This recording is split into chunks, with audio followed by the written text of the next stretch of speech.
আমাদের এই অঞ্চলের মানুষরা খুব ভালোভাবে উদযাপন করে। আমাদের এই অঞ্চলে জেনারেলি আমরা দেখেছি 72% থেকে 78%-এর কাস্টিং হয়। আমি আশা রাখছি এইবার 80% ভোট মানুষ দেবে এবং মানুষের মধ্যে আশা আছে, উদ্দীপনা আছে। নরেন্দ্র মোদীর পলিসি নিয়ে মানুষের মধ্যে একটা অ্যাসপিরেশন আছে। বিগত 10-12 বছরে যেভাবে আসাম তথা বরাক উপত্যকায় যেভাবে উন্নয়ন হয়েছে, সেই উন্নয়নে সিলমোহর দেওয়ার জন্য আজকে বরাক উপত্যকা তথা আসামের লোকরা দলে দলে একদম ভোট গ্রহণ কেন্দ্রে গিয়ে তারা ভোট দান করবে।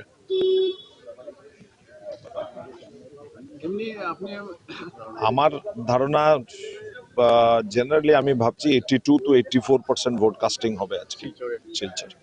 মানে আমার অ্যাসেম্বলিতে 82 to 84% ভোট কাস্টিং হবে।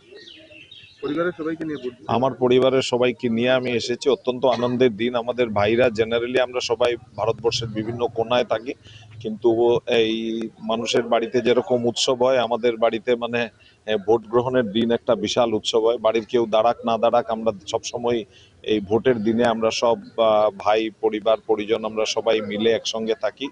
তো আজকে আমরা সবাই এসেছি বাড়িতে 8-10 জন আমরা ভোট কাস্ট প্রক্রিয়া চলছে। তো নিশ্চয়ই একটা আনন্দ ফ্যামিলিতে। হ্যাঁ, আমরা সকাল থেকে শুনেছি কয়েকটা জায়গায়, আবার এটাও শুনেছি যেগুলো রেকটিফাই করা হয়ে গেছে, রেকটিফিকেশন হয়ে গেছে। ইলেকশন কমিশন খুব তৎপরভাবে কাজ করছে।